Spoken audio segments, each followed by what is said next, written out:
ceased to feed the Weatherby flock for about 24 hours, when on Sunday afternoon the elderly gentleman, Joseph Poorgrass, Matthew Moon, Fray, and half a dozen others came running up to the house of the mistress of the upper farm. "Whatever is the matter, men?" she said, meeting them at the door just as she was coming out on her way to church, and ceasing in a moment from the close compression of her 2 red lips, with which she had accompanied the exertion of pulling on a tight glove. 60, said Joseph Poorgrass. 70, said Moon. 59, said Susan Tall's husband. Sheep have broken fence, said Fray. And got into a field of young clover, said Tall. Young clover, said Moon. Clover, said Joseph Poorgrass. And they be getting blasted, said Henry Fray. That they be, said Joseph. And will all die as dead as nits if they bain't got out and cured, said Tall. Joseph's countenance was drawn into lines and puckers by his concern. Fray's forehead was wrinkled both perpendicularly and crosswise, after the pattern of a portcullis, expressive of a double despair. Laban Tall's lips were thin and his face rigid. Matthew's jaws sank, and his eyes turned whichever way the strongest muscle happened to pull them. Yes, said Joseph, and I was sitting at home looking for Ephesians, and I says to myself, 'tis nothing but Corinthians and Thessalonians in this dang testament, when who should come in but Henry there. Joseph, he said, the sheep have blasted themselves. With Bathsheba it was a moment when thought was speech and speech exclamation. Moreover, she had hardly recovered her equanimity since the disturbance which she had suffered from Oak's remarks. That's enough! That's enough! Oh, you fools! She cried, throwing the parasol and prayer book into the passage, and running out of doors in the direction signified. To come to me, and not go and get them out directly. Oh, the stupid numbskulls! Her eyes were at their darkest and brightest now. Bathsheba's beauty belonging rather to the demonian than the angelic school, she never looked so well as when she was angry, and particularly when the effect was heightened by a rather dashing velvet dress, carefully put on before a glass. All the ancient men ran in a jumbled throng after her to the clover field, Joseph sinking down in the midst when about half-way, like an individual withering in a world which was more and more insupportable. Having once received the stimulus that her presence always gave them, they went round among the sheep with a will. The majority of the afflicted animals were lying down and could not be stirred. These were bodily lifted out, and the others driven into the adjoining field. Here, after the lapse of a few minutes, several more fell down and lay helpless and livid as the rest. Bathsheba, with a sad, bursting heart, looked at these primest specimens of her prime flock as they rolled there. Swollen with wind and the rank mist they drew. Many of them foamed at the mouth, the breathing being quick and short, whilst the bodies of all were fearfully distended. "Oh, what can I do? What can I do?" said Bathsheba helplessly. "Sheep are such unfortunate animals. There's always something happening to them. I never knew a flock pass a year without getting into some scrape or other." "There's only one way of saving them," said Tall. "What way? Tell me quick." "They must be pierced in the side with a thing made on purpose." "Can you do it? Can I?" "No, ma'am, we can't, nor you neither. It must be done in a particular spot. If you go to the right or left but an inch, you stab the ewe and kill her. Not even a shepherd can do it as a rule." "Then they must die," she said in a resigned tone. "Only one man in the neighbourhood knows the way," said Joseph, now just come up. "He could cure them all if he were here." "Who is he? Let's get him." "Shepherd Oak," said Matthew. "Ah, he's a clever man in talents." "Ah, that he is so," said Joseph Poorgrass. "True, he's the man," said Laban Tall. "How dare you name that man in my presence?" she said excitedly. "I told you never to allude to him, nor shall you if you stay with me. Ah," she added, brightening, "Farmer Boldwood knows." "No, ma'am," said Matthew. "Two of his store ewes got into some vetches t'other day, and were just like these. He sent a man on horseback here post-haste for Gable, and Gable went and saved him. Farmer Boldwood have got the thing they do it with. 'Tis a holler pipe with a sharp pricker inside, isn't it, Joseph?" "Aye, a holler pipe," echoed Joseph. "That's what 'tis." "Ah, sure, that's the machine," chimed in Henry Fray reflectively, with an oriental indifference to the flight of time. "Well," burst out Bathsheba, "don't stand there with your eyes and your shures talking at me. Get somebody to cure the sheep instantly." All then stalked off in consternation to get somebody as directed, without any idea of who it was to be. In a minute they had vanished through the gate, and she stood alone with the dying flock. "Never will I send for him, never," she said firmly. One of the ewes here contracted its muscles horribly, extended itself, and jumped high into the air. The leap was an astonishing one. The ewe fell heavily and lay still. Bathsheba went up to it. The sheep was dead. "Oh, what shall I do? What shall I do?" she again exclaimed, wringing her hands. "I won't send for him. No, I won't." The most vigorous expression of a resolution does not always coincide with the greatest vigour of the resolution itself. It is often flung out as a sort of prop to support a decaying conviction which, while strong, required no enunciation to prove it so. The "No, I won't" of Bathsheba meant virtually "I think I must." She followed her assistants through the gate and lifted her hand to one of them. Laban answered to her signal. "Where is Oak staying?" "Across the valley at Nest Cottage." "Jump on the bay mare and ride across, and say he must return instantly. That I say so." Tall scrambled off to the field, and in 2 minutes was on Paul the bay, bare-backed and with only a halter by way of rein. He diminished down the hill. Bathsheba watched, and so did all the rest. Tall cantered along the bridle path, through 16 acres, sheeplands, Middlefield, the flats, Capel's Piece, shrank almost to a point, crossed the bridge, and ascended from the valley through Springmead and Whitepits on the other side. The cottage to which Gabriel had retired before taking his final departure from the locality was visible as a white spot on the opposite hill, backed by blue firs. Bathsheba walked up and down. The men entered the field, and endeavoured to ease the anguish of the dumb creatures by rubbing them. Nothing availed. Bathsheba continued walking. The horse was seen descending the hill, and the wearisome series had to be repeated in reverse order. Whitepits, Springmead, Capel's Piece, the flats, Middlefield, sheeplands, 16 acres. She hoped Tall had the presence of mind enough to give up the mare to Gabriel, and to return himself on foot. The rider neared them. It was Tall. "Oh, what folly!" said Bathsheba. Gabriel was not visible anywhere. "Perhaps he has already gone," she said. Tall came into the enclosure and leapt off, his face tragic as Morton's after the Battle of Shrewsbury. "Well," said Bathsheba, unwilling to believe that her verbal lettre de cachet could possibly have miscarried. "He says beggars mustn't be choosers," replied Laban. "What?" said the young farmer, opening her eyes and drawing in her breath for an outburst. Joseph Poorgrass retired a few steps behind a hurdle. "He says he shall not come unless you request him to come civilly and in a proper manner, as becomes any woman begging a favour." Oh, that's his answer. Where does he get his airs? Who am I, then, to be treated like that? Shall I beg a man who has begged to me?" Another of the flock sprang into the air and fell dead. The men looked grave, as if they suppressed opinion. Bathsheba turned aside, her eyes full of tears. The strait she was in through pride and shrewishness could not be disguised longer. She burst out crying bitterly. They all saw it, and she attempted no further concealment. "I wouldn't cry about it, miss," said William Smallbury compassionately. "Why not ask him softer like? I'm sure he'd come then. Gabriel is a true man in that way." Bathsheba checked her grief and wiped her eyes. "Oh, it is a wicked cruelty to me. It is," she murmured. "And he drives me to do what I wouldn't. Yes, he does. Tall, come indoors." After this collapse, not very dignified for the head of an establishment, she went into the house, Tall at her heels. Here she sat down and hastily scribbled a note between the small convulsive sobs of convalescence, which follow a fit of crying as a groundswell follows a storm. The note was none the less polite for being written in a hurry. She held it at a distance, was about to fold it, then added these words at the bottom: "Do not desert me, Gabriel." She looked a little redder in refolding it, and closed her lips, as if thereby to suspend till too late the action of conscience in examining whether such strategy were justifiable. The note was dispatched, as the message had been, and Bathsheba waited indoors for the result. It was an anxious quarter of an hour that intervened between the messenger's departure and the sound of the horse's tramp again outside. She could not watch this time, but, leaning over the old bureau at which she had written the letter, closed her eyes as if to keep out both hope and fear. The case, however, was a promising one.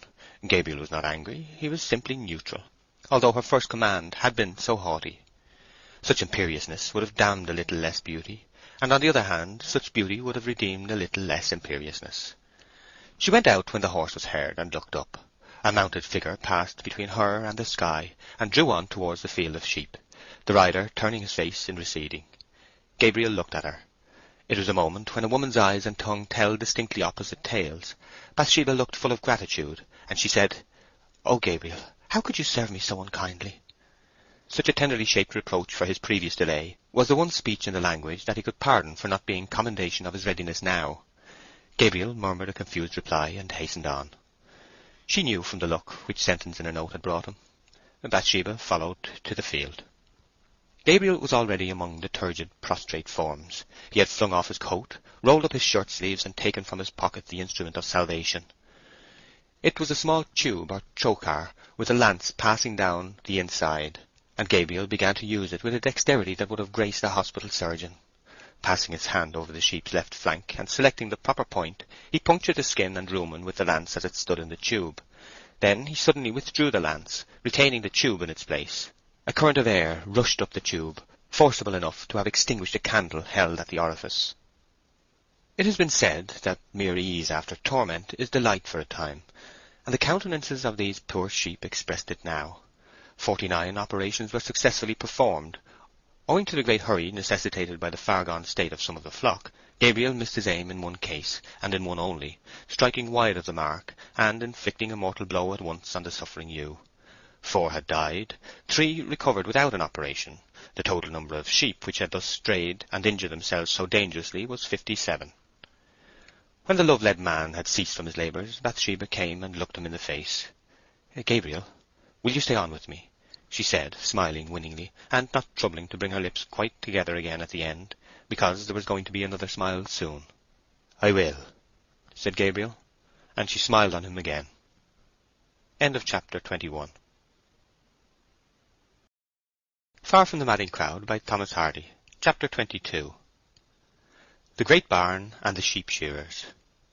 Men thin away into insignificance and oblivion quite as often by not making the most of good spirits when they have them, as by lacking good spirits when they are indispensable. Gabriel lately, for the first time since his prostration by misfortune, had been independent in thought and vigorous in action to a marked extent. Conditions which, powerless without an opportunity, as an opportunity without them is barren, would have given him a sure lift upwards when the favourable conjunction should have occurred. But this incurable loitering beside Bathsheba Everdene stole his time ruinously. The spring tides were going by without floating him off, and the neap might soon come, which could not. It was the first day of June, and the sheep-shearing season culminated, the landscape, even to the leanest pasture, being all health and colour. Every green was young, every pore was open, and every stalk was swollen with racing currents of juice. God was palpably present in the country, and the devil had gone with the world to town.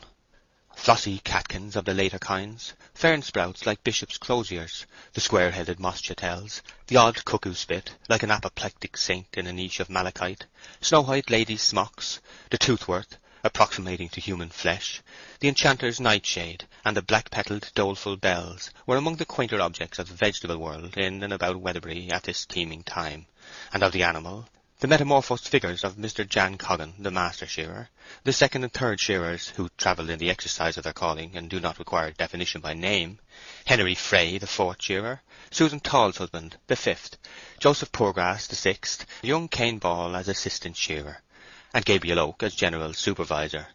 None of these were clothed to any extent worth mentioning, each appearing to have hit in the matter of raiment the decent mean between a high and low caste Hindu. An angularity of lineament and a fixity of facial machinery in general proclaimed that serious work was the order of the day. They sheared in the great barn, called for the nonce the shearing barn, which on ground plan resembled a church with transepts. It not only emulated the form of the neighbouring church of the parish, but vied with it in antiquity. Whether the barn had ever formed one of a group of conventual buildings, nobody seemed to be aware.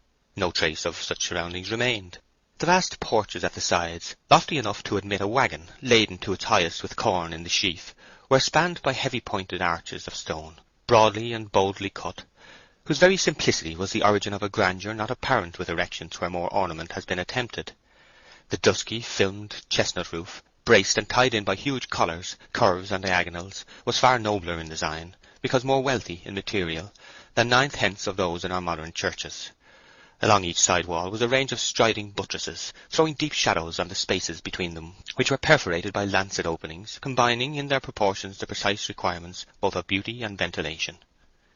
One could say about this barn what could hardly be said of either the church or the castle, akin to it in age and style, that the purpose which had dedicated its original erection was the same with that to which it was still applied.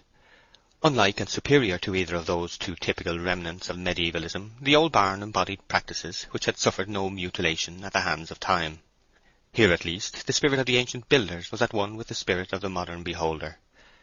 Standing before this abraded pile, the eye regarded its present usage, the mind dwelt upon its past history, with a satisfied sense of functional continuity throughout, a feeling almost of gratitude, and quite of pride, at the permanence of the idea which had heaped it up. The fact that 4 centuries had neither proved it to be founded on a mistake, inspired any hatred of its purpose, nor given rise to any reaction that had battered it down, invested this simple grey effort of old minds with a repose, if not a grandeur, which a too curious reflection was apt to disturb in its ecclesiastical and military compeers. For once, medievalism and modernism had a common standpoint. The Lancelot windows, the time-eaten archstones and chamfers, the orientation of the axis, the misty chestnut work of the rafters, referred to no exploded fortifying art or worn-out religious creed. The defence and salvation of the body by daily bread is still a study, a religion, and a desire. Today the large side doors were thrown open towards the sun to admit a bountiful light to the immediate spot of the shearers' operations, which was the wood threshing floor in the centre, formed of thick oak, blacked with age and polished by the beating of flails for many generations, till it had grown as slippery and as rich in hue as the state-room floors of an Elizabethan mansion. Here the shearers knelt, the sun slanting in upon their bleached shirts, tanned arms, and the polished shears they flourished, causing these to bristle with 1,000 rays strong enough to blind a weak-eyed man.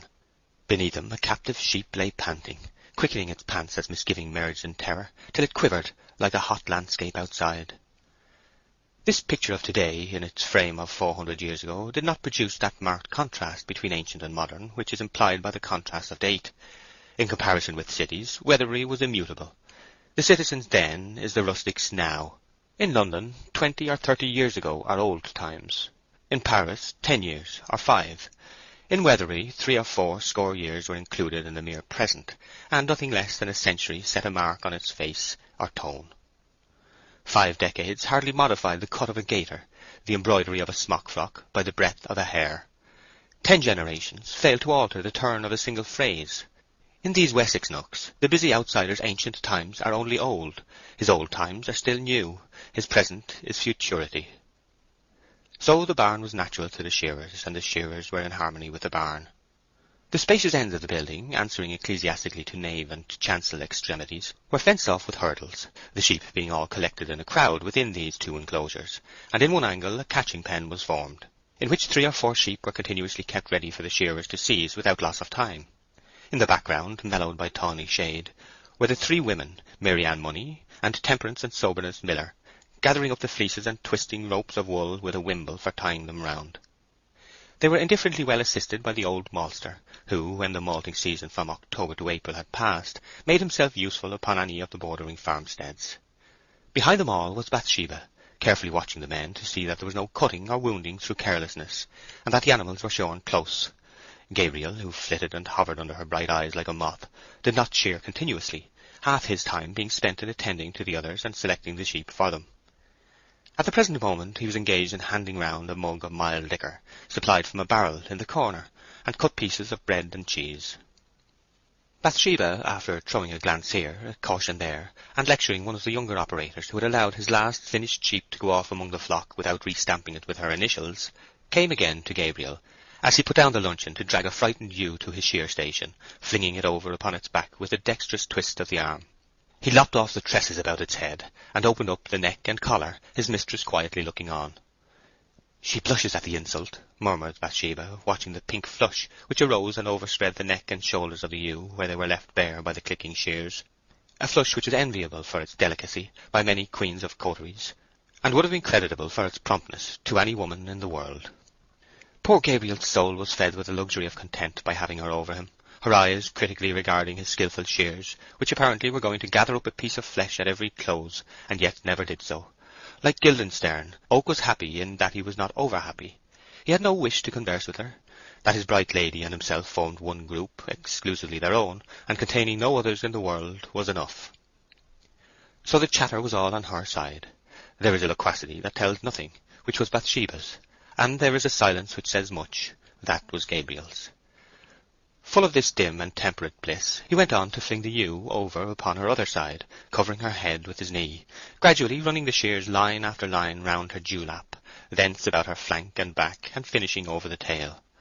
"Well done, and done quickly," said Bathsheba, looking at her watch as the last snip resounded. "How long, miss?" said Gabriel, wiping his brow.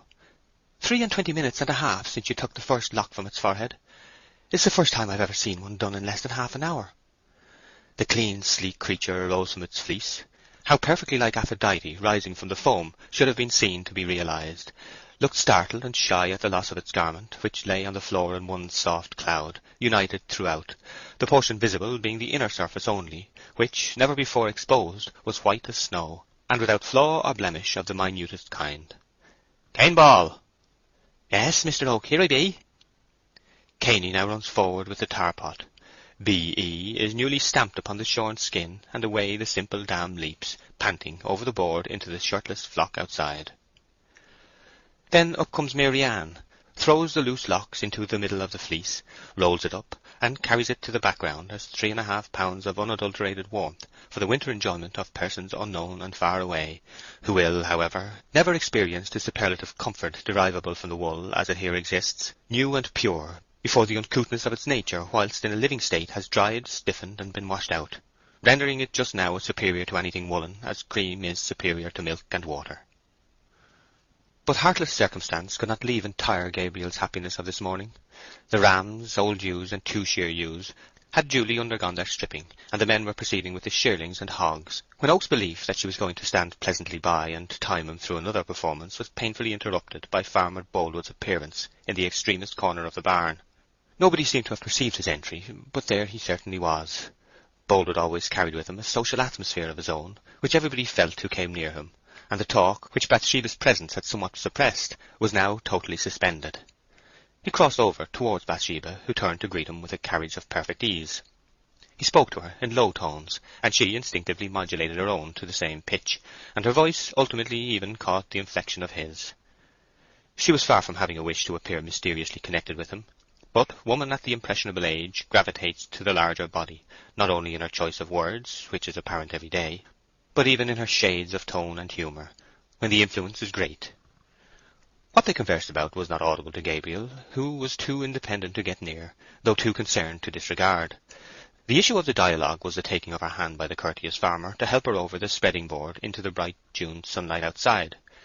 Standing beside the sheep already shorn, they went on talking again. Concerning the flock? Apparently not. Gabriel theorized, not without truth, that in quiet discussion of any matter within reach of the speaker's eyes, these are usually fixed upon it. Bathsheba demurely regarded a contemptible straw lying upon the ground, in a way which suggested less ovine criticism than womanly embarrassment. She became more or less red in the cheek, the blood wavering in uncertain flux and reflux over the sensitive space between ebb and flood. Gabriel sheared on, constrained and sad. She left Boldwood's side, and he walked up and down alone for nearly a quarter of an hour.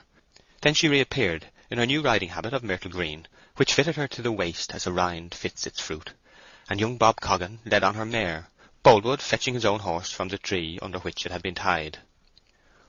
Oak's eyes could not forsake them, and in endeavouring to continue his shearing at the same time that he watched Boldwood's manner, he snipped the sheep in the groin.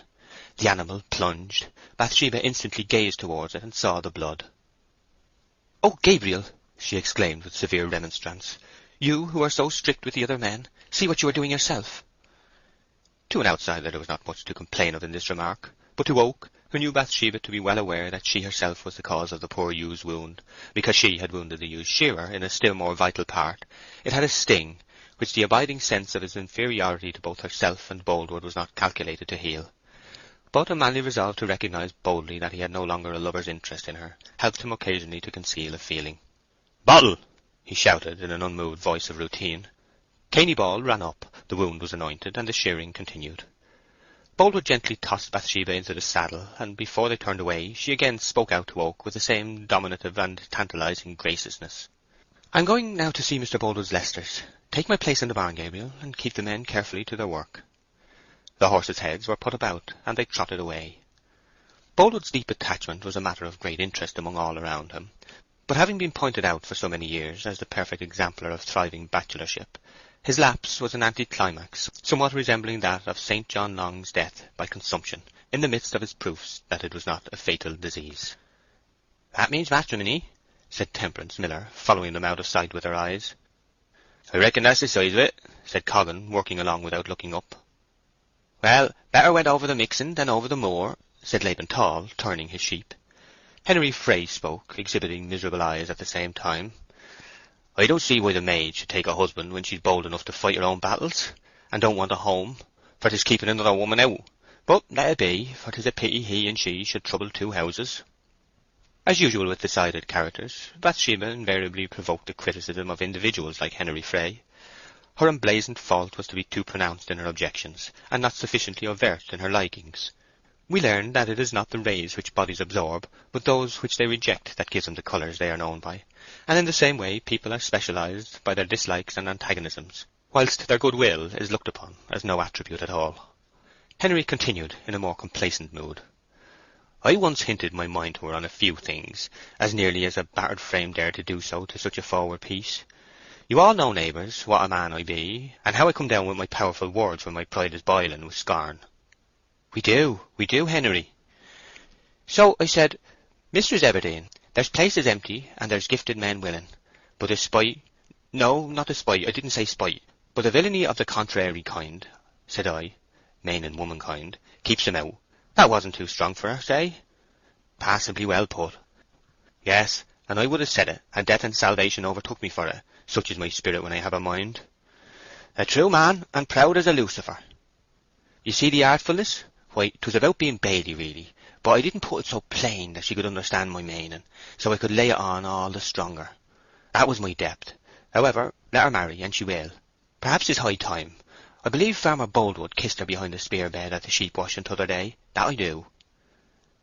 What a lie, said Gabriel. Ah, neighbour Oak, how'st know? Said Henry mildly. Because she told me all that passed, said Oak, with a pharisaical sense that he was not as other shearers in this matter. Ye have a right to believe it, said Henry with dudgeon. A very true right, but I mid see a little distance into things. To be long-headed enough for a bailie's place is a poor mere trifle, yet a trifle more than nothing. However, I look round upon my life quite cool. Do you heed me, neighbours? My words, though made as simple as I can, mid be rather deep for some heads. Oh, yes, Henry, we quite heed ye. A strange old piece, good man, whirled about from here to yonder as if I were nothing. A little warped, too, but I have my depths. Ha, and even my great depths. I might gear at a certain shepherd, brain to brain, but no, oh no. A strange old piece, you say, interposed the maltster in a querulous voice. At the same time, you be no old man worth naming. No, no old man at all. Your teeth bain't half gone yet, and what's an old man standing if so be his teeth bain't gone? Weren't I stale in wedlock afore ye were out of arms? 'Tis a poor thing to be 60, when there's people past 80, a boast weak as water. It was the unvarying custom in Weatherbury to sink minor differences when the maltster had to be pacified. Weak as water, yes, said Jan Coggan. Malter, I feel ye to be a wonderful veteran man, and nobody can gainsay it. Nobody, said Joseph Poorgrass. Ye be a very rare old spectacle, Malter, and we all admire ye for that gift. Ah, as a young man, when my senses were in prosperity, I was likewise liked by a good few who knowed me, said the maltster. Without doubt you was, without doubt. The bent and hoary man was satisfied, and so apparently was Henry Fray. That matters should continue pleasant, Mary Ann spoke, who, what with her brown complexion, and the working wrapper of rusty linsey, had at present the mellow hue of an old sketch in oils, notably some of Nicholas Poussin's. Do anybody know of a crooked man, or a lame, or any second-hand fellow at all that would do for poor me? Said Mary Ann. A perfect one I don't expect to get at my time of life. If I could hear of such a thing, 'twould do me more good than toast and ale. Coggan furnished a suitable reply. Oak went on with his shearing, and said not another word. Pestilent moods had come, and teased away his quiet. Bathsheba had shown indications of anointing him above his fellows, by installing him as the bailiff that the farm imperatively required. He did not covet the post relatively to the farm. In relation to herself, as beloved by him and unmarried to another, he had coveted it. His readings of her seemed now to be vapoury and indistinct. His lecture to her was, he thought, one of the absurdest mistakes. Far from coquetting with Boldwood, she had trifled with him, in thus feigning that she had trifled with another. He was inwardly convinced that, in accordance with the anticipations of his easy-going and worse-educated comrades, that day would see Boldwood the accepted husband of Miss Everdene. Gabriel, at this time of his life, had outgrown the instinctive dislike which every Christian boy has for reading the Bible, perusing it now quite frequently, and he inwardly said, I find more bitter than death the woman whose heart is snares and nets. This was mere exclamation, the froth of the storm. He adored Bathsheba just the same. "We work folk shall have some lordly junketing tonight," said Cainy Ball, casting forth his thoughts in a new direction. "This morning I see them making great puddings in the milking pails, lumps of fat as big as your thumb, Mr. Oak. I never seed such splendid large knobs of fat before in the days of my life. They never used to be bigger than a horse bean. And there was a great black crock upon the brandish with its legs a sticking out, but I don't know what was in within. And there's 2 bushels of biffins for apple pies," said Mary Ann. "Well, I hope to do my duty by it all," said Joseph Poorgrass in a pleasant masticating manner of anticipation. "Yes, victuals and drink is a cheerful thing, and gives nerves to the nerveless, if the form of words may be used. 'Tis a gospel of the body, without which we perish, so to speak it." End of chapter 22. Far from the Madding Crowd by Thomas Hardy. Chapter 23. Eventide, a second declaration. For the shearing supper, a long table was placed on the grass plot beside the house, the end of the table being thrust over the sill of the wide parlour window and a foot or two into the room. Miss Everdene sat inside the window, facing down the table. She was thus at the head, without mingling with the men. This evening Bathsheba was unusually excited, her red cheeks and lips contrasting lustrously with the mazy skeins of her shadowy hair. She seemed to expect assistance, and the seat at the bottom of the table was, at her request, left vacant until after they had begun the meal.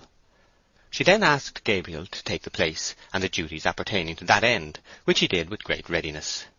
At this moment Mr. Boldwood came in at the gate, and crossed the green to Bathsheba at the window. He apologized for his lateness. His arrival was evidently by arrangement. "Gabriel," she said, "will you move again, please, and let Mr. Boldwood come there?" Oak moved in silence back to his original seat. The gentleman farmer was dressed in a cheerful style, in a new coat and white waistcoat, quite contrasting with his usual sober suits of grey. Inwardly, too, he was blithe, and consequently chatty to an exceptional degree. So also was Bathsheba now that he had come, though the uninvited presence of Pennyways, the bailiff who had been dismissed for theft, disturbed her equanimity for a while. Supper being ended, Coggan began on his own private account, without reference to listeners. "I've lost my love, and I care not. I've lost my love, and I care not. I shall soon have another, that's better than t'other. I've lost my love, and I care not." This lyric, when concluded, was received with a silently appreciative gaze at the table, implying that the performance, like a work by those established authors who were independent of notices in the papers, was a well-known delight which required no applause.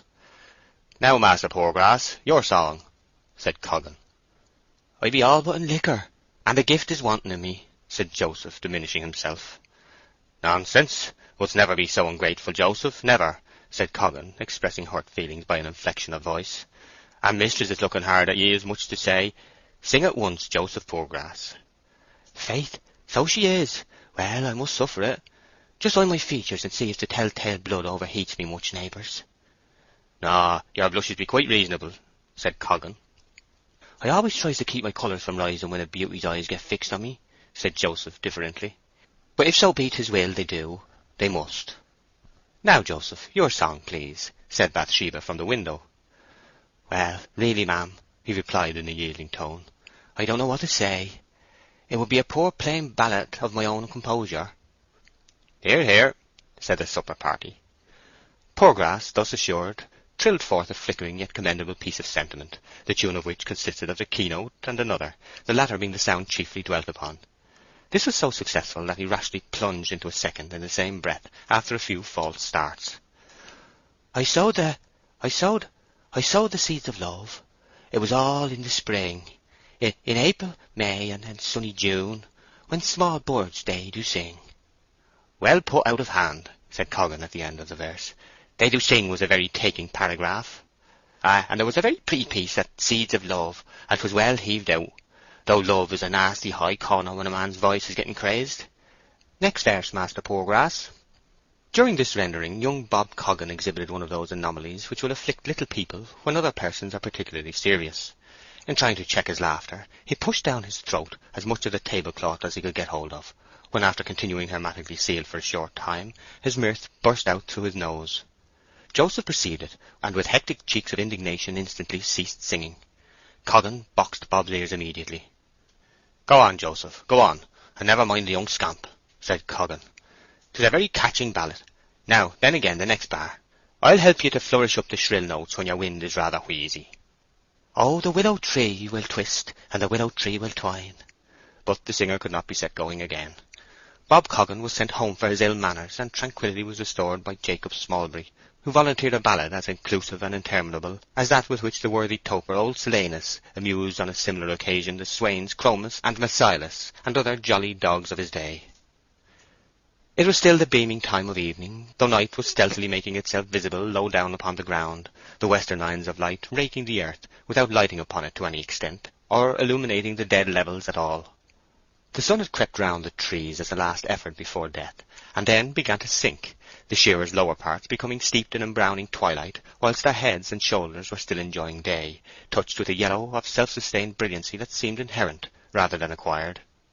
The sun went down in an ochreous mist, but they sat and talked on, and grew as merry as the gods in Homer's heaven. Bathsheba still remained enthroned inside the window, and occupied herself in knitting, from which she sometimes looked up to view the fading scene outside. The slow twilight expanded and enveloped them completely before the signs of moving were shown. Gabriel suddenly missed Farmer Boldwood from his place at the bottom of the table. How long he had been gone Oak did not know, but he had apparently withdrawn into the encircling dusk. Whilst he was thinking of this, Liddy brought candles into the back part of the room overlooking the shearers, and their lively new flames shone down the table and over the men, and dispersed among the green shadows behind. Bathsheba's form, still in its original position, was now again distinct between their eyes and the light, which revealed that Boldwood had gone inside the room and was sitting near her. Next came the question of the evening. Would Miss Everdene sing to them the song she always sang so charmingly, The Banks of Allan Water, before they went home? After a moment's consideration, Bathsheba assented, beckoning to Gabriel, who hastened up to the coveted atmosphere. "Have you brought your flute?" she whispered. "Yes, miss." "Play to my singing, then." She stood up in the window opening, facing the men, the candles behind her, Gabriel on her right hand, immediately outside the sash frame. Boldwood had drawn up on her left, within the room. Her singing was soft and rather tremulous at first, but it soon swelled to a steady clearness.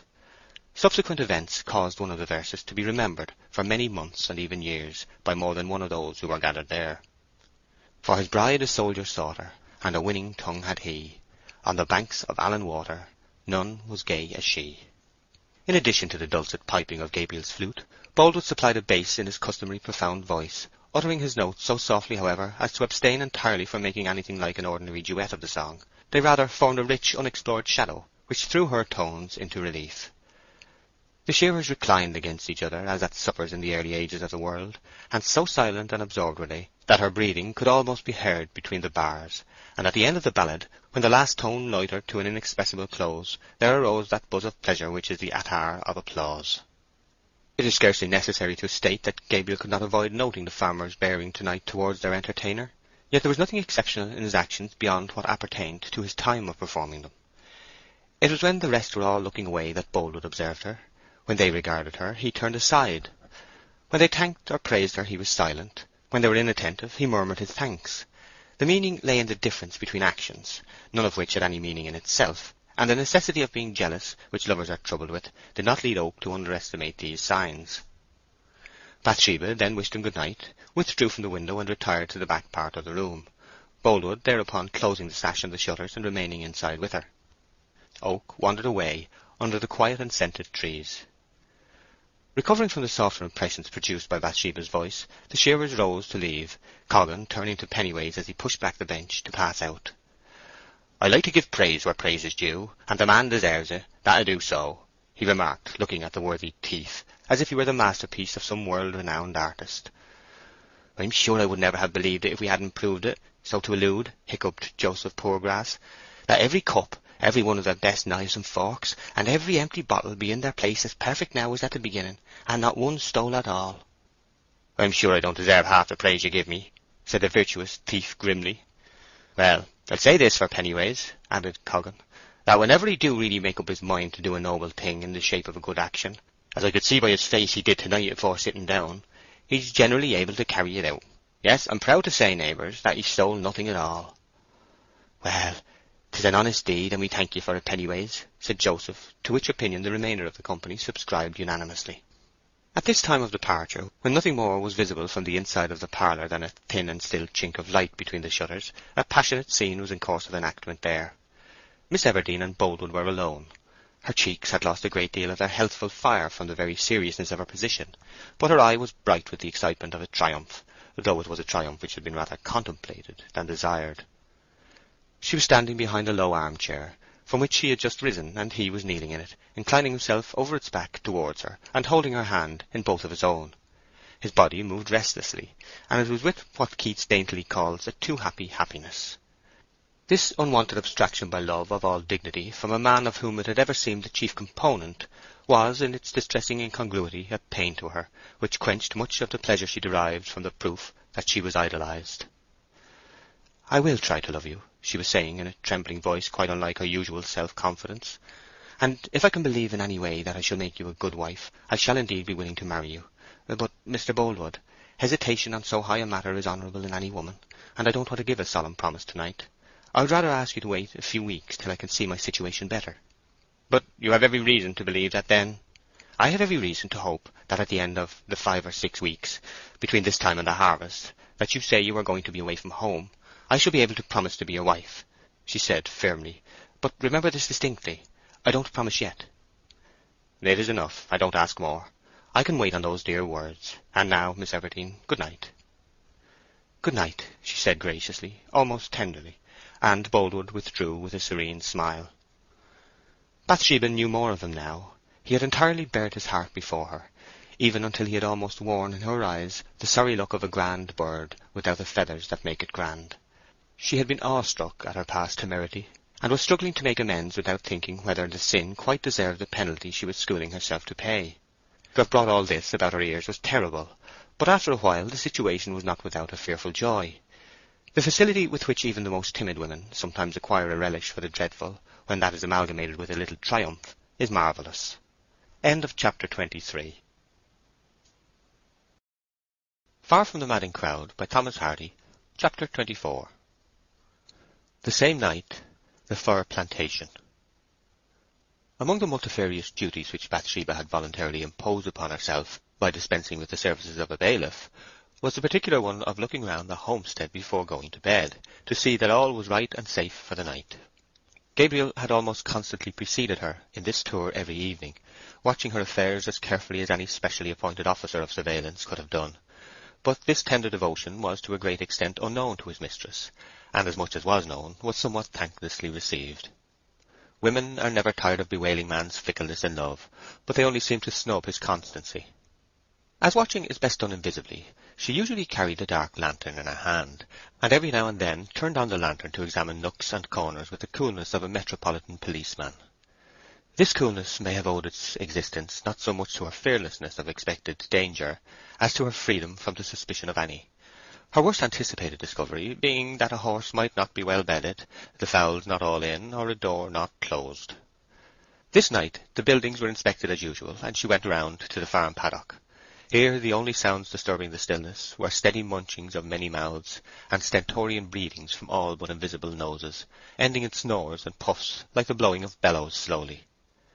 Then the munching would recommence, when the lively imagination might assist the eye to discern a group of pink-white nostrils, shaped as caverns, and very clammy and humid on their surfaces, not exactly pleasant to the touch until one got used to them.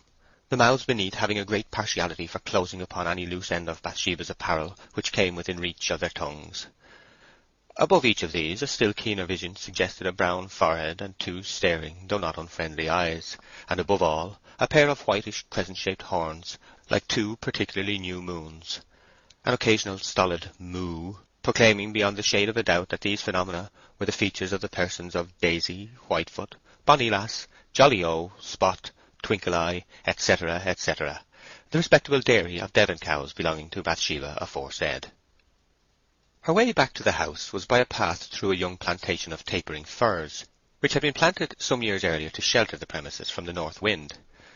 By reason of the density of the interwoven foliage overhead, it was gloomy there at cloudless noontide, twilight in the evening, dark as midnight at dusk, and black as the 9th plague of Egypt at midnight.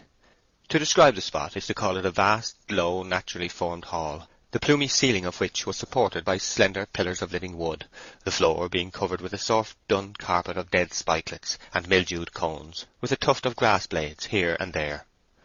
This bit of the path was always the crux of the night's ramble, though before starting her apprehensions of danger were not vivid enough to lead her to take a companion. Slipping along here covertly as time, Bathsheba fancied she could hear footsteps entering the track at the opposite end. It was certainly a rustle of footsteps. Her own instantly fell as gently as snowflakes. She reassured herself by a remembrance that the path was public, and that the traveller was probably some villager returning home, regretting at the same time that the meeting should be about to occur in the darkest point of her route, even though just outside her own door. The noise approached, came close, and a figure was apparently on the point of gliding past her, when something tugged at her skirt and pinned it forcibly to the ground. The instantaneous check nearly threw Bathsheba off her balance. In recovering, she struck against warm clothes and buttons. "A rum start, upon my soul," said a masculine voice a foot or so above her head. "Have I hurt you, mate?" "No," said Bathsheba, attempting to shrink away. "We have got hitched together somehow, I think." "Yes." "Are you a woman?" "Yes." "A lady, I should have said." "It doesn't matter." "I am a man." "Oh!" Bathsheba softly tugged again, but to no purpose. "Is that a dark lantern you have? I fancy so," said the man. "Yes." "If you'll allow me, I'll open it and set you free."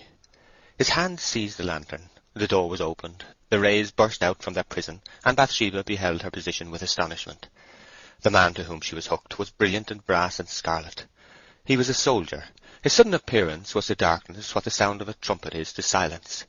Gloom, the genius loci at all times hitherto, was now totally overthrown, less by the lantern light than by what the lantern lighted.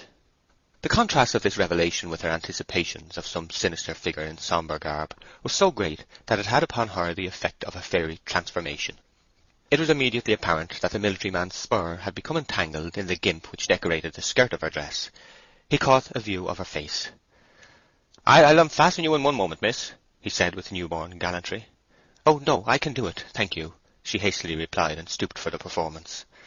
The unfastening was not such a trifling affair. The rowel of the spur had so wound itself among the gimp cords in those few moments that separation was likely to be a matter of time.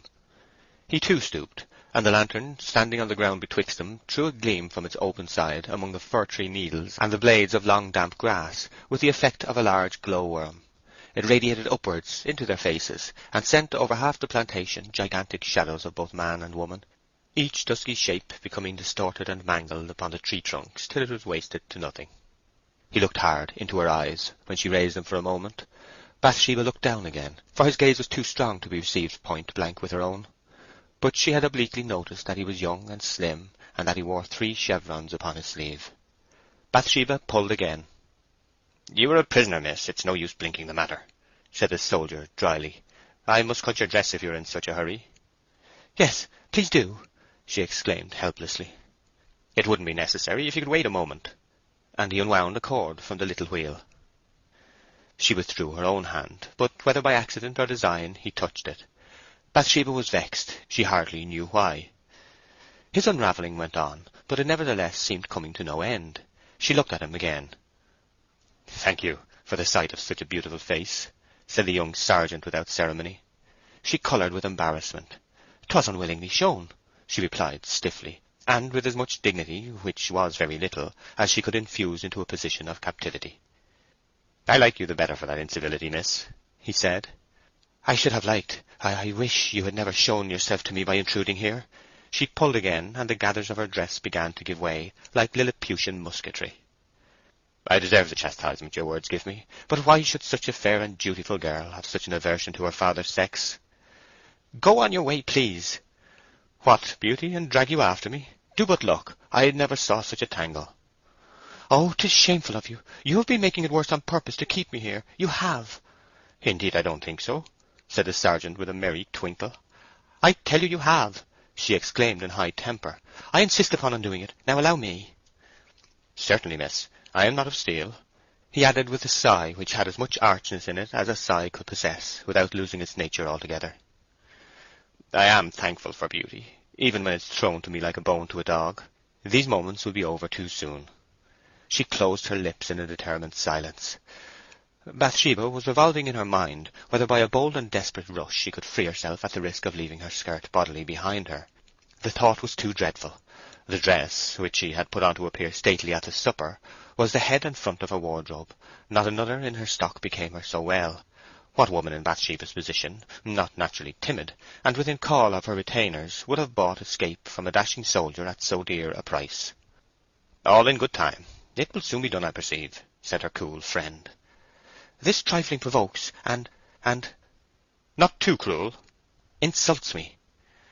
"It is done in order that I may have the pleasure of apologizing to so charming a woman, which I straightway do, most humbly, madam," he said, bowing low.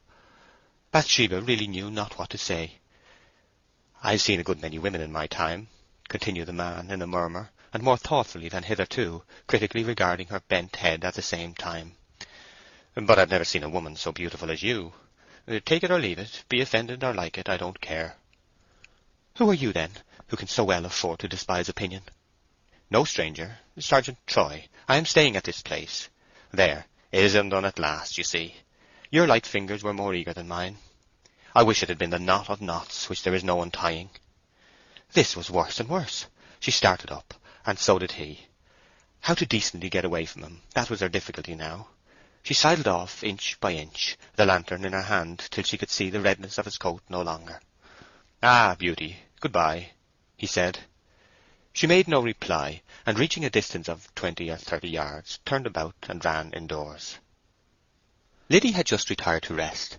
In ascending to her own chamber, Bathsheba opened the girl's door an inch or two, and, panting, said, "Liddy, is any soldier staying in the village? Sergeant somebody, rather gentlemanly for a sergeant, and good-looking, a red coat with blue facings." "No, miss." "No, say I, but really it might be Sergeant Troy home on furlough, though I have not seen him. He was here once in that way when the regiment was at Casterbridge." "Yes, that's the name. He had a moustache, no whiskers or beard." "He had." "What kind of person is he?" "Oh, miss, I blush to name it, a gay man. But I know him to be very quick and trim, who might have made his thousands like a squire, such a clever young dandy as he is. He's a doctor's son by name, which is a great deal, and he's an earl's son by nature." "Which is a great deal more, I fancy. Is it true?"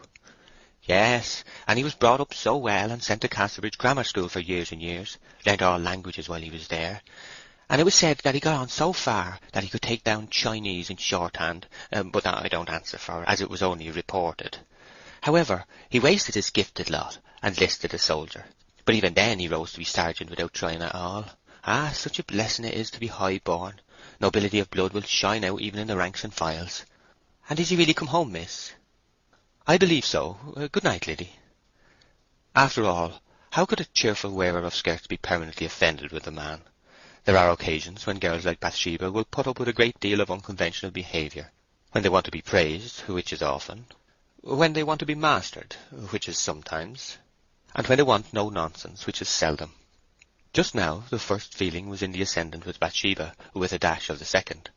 Moreover, by chance or by devilry, the ministrant was antecedently made interesting by being a handsome stranger who had evidently seen better days. So she could not clearly decide whether it was her opinion that he had insulted her or not.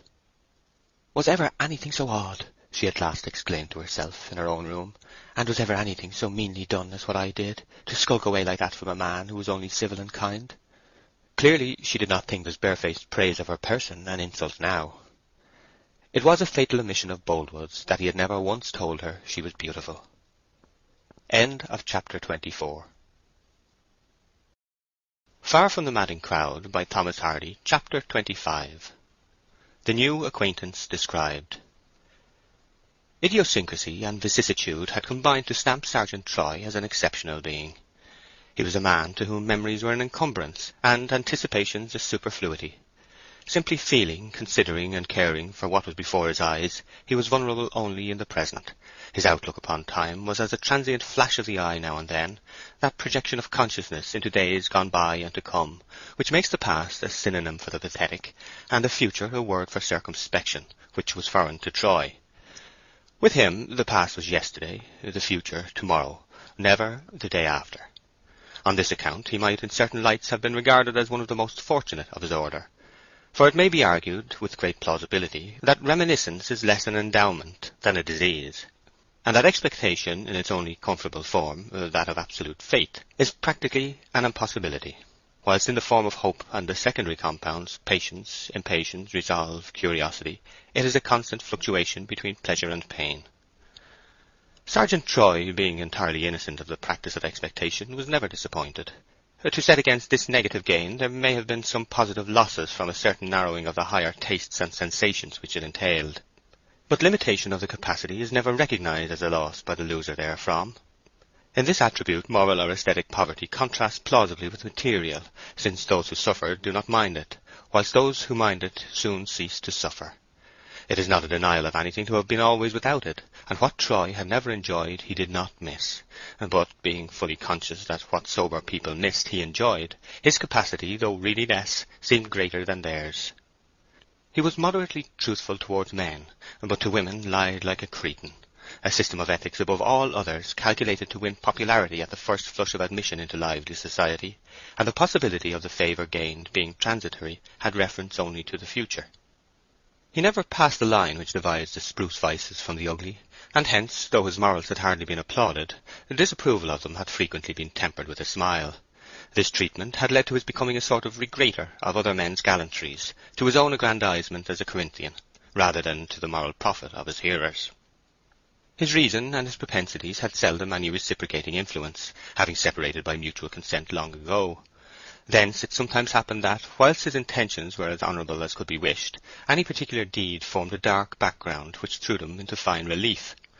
The sergeant's vicious phases being the offspring of impulse, and his virtuous phases of cool meditation, the latter had a modest tendency to be oftener heard of than seen. Troy was full of activity, but his activities were less of a locomotive than a vegetative nature, and never being based upon any original choice of foundation or direction, they were exercised on whatever object chance might place in their way. Hence, whilst he sometimes reached the brilliant in speech because that was spontaneous, he fell below the commonplace in action, from inability to guide incipient effort. He had a quick comprehension and considerable force of character, but, being without the power to combine them, the comprehension became engaged with trivialities whilst waiting for the will to direct it, and the force wasted itself in useless grooves through unheeding the comprehension. He was a fairly well-educated man for one of middle class, exceptionally well-educated for a common soldier. He spoke fluently and unceasingly. He could in this way be one thing and seem another. For instance, he could speak of love and think of dinner, call on the husband to look at the wife, be eager to pay and intend to owe. The wondrous power of flattery in passados at woman is a perception so universal as to be remarked upon by many people almost as automatically as they repeat a proverb, or say that they are Christians and the like, without thinking much of the enormous corollaries which spring from the proposition. Still less is it acted upon for the good of the complemental being alluded to. With the majority, such an opinion is shelved with all those trite aphorisms which require some catastrophe to bring their tremendous meanings thoroughly home. When expressed with some amount of reflectiveness, it seems coordinate with a belief that this flattery must be reasonable to be effective. It is to the credit of men that few attempt to settle the question by experiment, and it is for their happiness, perhaps, that accident has never settled it for them. Nevertheless, that a male dissembler who, by deluging her with untenable fictions, charms the female wisely, may acquire powers reaching to the extremity of perdition, is a truth taught to many by unsought and ringing occurrences. And some profess to have attained to the same knowledge by experiment as aforesaid, and jauntily continue their indulgence in such experiments with terrible effect. Sergeant Troy was one. He had been known to observe casually that in dealing with womankind the only alternative to flattery was cursing and swearing. There was no third method. "Treat them fairly, and you are a lost man," he would say. This person's public appearance in Weatherbury promptly followed his arrival there. A week or two after the shearing, Bathsheba, feeling a nameless relief of spirits on account of Boldwood's absence, approached her hayfields and looked over the hedge towards the haymakers. They consisted in about equal proportions of gnarled and flexuous forms, the former being the men, the latter the women, who wore tilt bonnets covered with nankeen, which hung in a curtain upon their shoulders. Coggan and Mark Clark were mowing in a less forward meadow, Clark humming a tune to the strokes of his scythe, to which Jan made no attempt to keep time with his. In the first mead they were already loading hay, the women raking it into cocks and windrows, and the men tossing it upon the waggon. From behind the waggon a bright scarlet spot emerged, and went on loading unconcernedly with the rest. It was the gallant sergeant, who had come haymaking for pleasure, and nobody could deny that he was doing the mistress of the farm real night service by his voluntary contribution of his labour at a busy time. As soon as she had entered the field, Troy saw her, and sticking his pitchfork into the ground and picking up his crop or cane, he came forward. Bathsheba blushed with a half-angry embarrassment, and adjusted her eyes, as well as her feet, to the direct line of her path. End of chapter 25. Far from the Madding Crowd, by Thomas Hardy. Chapter 26. Scene on the verge of the haymead. "Ah, Miss Everdene," said the sergeant, touching his diminutive cap. "Little did I think it was you I was speaking to the other night, and yet, if I had reflected, the Queen of the Corn Market, truth is truth at any hour of day or night, and I heard you so named in Casterbridge yesterday. The Queen of the Corn Market, I say, could be no other woman. I step across now to beg your forgiveness 1,000 times for having been led by my feelings to express myself too strongly for a stranger. To be sure, I am no stranger to the place. I am Sergeant Troy, as I told you, and I have assisted your uncle in these fields no end of times when I was a lad. I have been doing the same for you today." "I suppose I must thank you for that, Sergeant Troy," said the Queen of the Corn Market in an indifferently grateful tone. The sergeant looked hurt and sad. "Indeed you must not, Miss Everdene," he said. "Why could you think such a thing necessary?" "I am glad it is not." "Why, if I may ask without offence?" "Because I don't much want to thank you for anything." "I am afraid I have made a hole with my tongue that my heart will never mend. Oh, these intolerable times, that ill luck should follow a man for honestly telling a woman she is beautiful. 'Twas the most I said, you must own that, and the least I could say, that I own myself. There is some talk I could do without more easily than money." "Indeed, that remark is a sort of digression." "No, it means that I would rather have your room than your company." "And I would rather have curses from you than kisses from any other woman, so I'll stay here." Bathsheba was absolutely speechless, and yet she could not help feeling that the assistance he was rendering forbade a harsh repulse. "Well," continued Troy, "I suppose there is a praise which is rudeness, and that may be mine. At the same time, there is a treatment which is injustice, and that may be yours, because a plain, blunt man, who has never been taught concealment, speaks out his mind without exactly intending it. He is snapped off like the son of a sinner." "Indeed, there is no such case between us," she said, turning away. "I don't allow strangers to be bold and impudent, even in praise of me." "Ah, it is not the fact but the method which offends you," he said carelessly. "But I have the sad satisfaction of knowing that my words, whether pleasing or offensive, are unmistakably true. Would you have had me look at you and tell my acquaintance that you are quite a commonplace woman, to save you the embarrassment of being stared at if they come near you? Not I. I couldn't tell any such ridiculous lie about a beauty to encourage a single woman in England in too excessive a modesty." "It is all pretence, what you are saying," exclaimed Bathsheba, laughing in spite of herself at the sly method. "You are a rare invention, Sergeant Troy. Why couldn't you have passed by me that night and said nothing? That was all I meant to reproach you for." "Because I wasn't going to. Half the pleasure of a feeling lies in being able to express it on the spur of the moment, and I let out mine. It would have been just the same if you had been the reversed person, ugly and old. I should have exclaimed about it in the same way." "How long is it since you have been so afflicted with strong feeling, then?" "Oh, ever since I was big enough to know loveliness from deformity." "'Tis to be hoped your sense of the difference you speak of doesn't stop at faces, but extends to morals as well." "I won't speak of morals or religion, my own or anybody else's, though perhaps I should have been a very good Christian if you pretty women hadn't made me an idolater." Bathsheba moved on to hide the irrepressible dimplings of merriment. Troy followed, whirling his crop. "But, Miss Everdene, do you forgive me?" "Hardly." "Why?" "You say such things." "I said you were beautiful, and I'll say so still. For by— so you are, the most beautiful ever I saw, or may I fall dead this instant. Why, upon my—" Don't, I won't listen to you. You are so profane," she said in a restless state, between distress at hearing him and a penchant to hear more. "I say again you are a most fascinating woman. There's nothing remarkable in my saying so, is there? I'm sure the fact is evident enough. Miss Everdene, my opinion may be too forcibly let out to please you, and, for the matter of that, too insignificant to convince you, but surely it is honest. Why can't it be excused?" "Because it isn't a correct one," she femininely murmured. "Oh, fie, fie! Am I any worse for breaking the third of that terrible 10 than you are for breaking the ninth?" "Well, it doesn't seem quite true to me that I am fascinating," she replied evasively. "Not so to you? Then I say with all respect that, if so, it is owing to your modesty, Miss Everdene. But surely you must have been told by everybody of what everybody notices, and you should take their words for it." "They don't say so exactly." "Oh, yes, they must." "Well, I mean to my face, as you do," she went on, allowing herself to be further lured into a conversation that intention had rigorously forbidden. "But you know they think so." "No. That is, I certainly have heard Liddy say they do, but—" She paused. Capitulation. It was the purport of the simple reply. Guarded as it was, capitulation unknown to herself. Never did a fragile, tailless sentence convey a more perfect meaning. The careless sergeant smiled within himself, and probably too the devil smiled from a loophole in Tophet. For the moment was the turning point of a career. Her tone and mien signified beyond mistake that the seed which was to lift the foundation had taken root in the chink. The remainder was a mere question of time and natural changes. "There, the truth comes out," said the soldier in reply. "Never tell me that a young lady can live in a buzz of admiration without knowing something about it. Ah, well, Miss Everdene, you are, pardon my blunt way, you are rather an injury to your race than otherwise." "How, indeed?" she said, opening her eyes.